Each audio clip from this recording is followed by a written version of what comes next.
Hari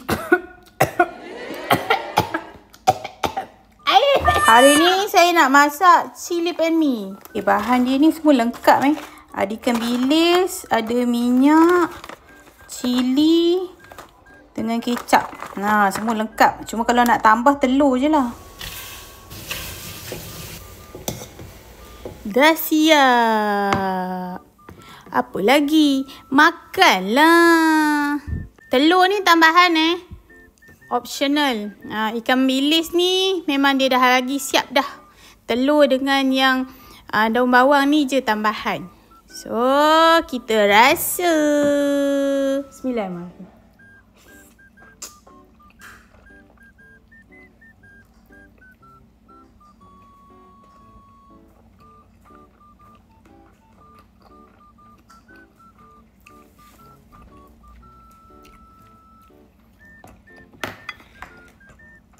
Okey.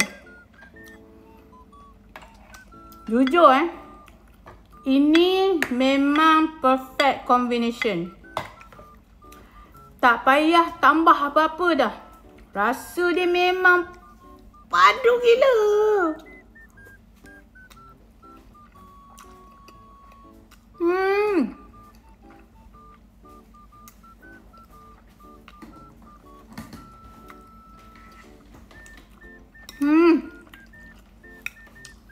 Dia punya rencah yang dia bagi tu tak payah tambah apa-apa dah korang. Memang dah sedap dah.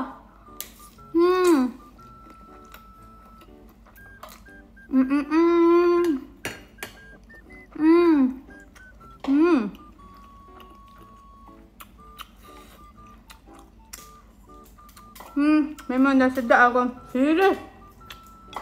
Bahan-bahan dia je memang dah komplit rasa dah, memang sedap korang.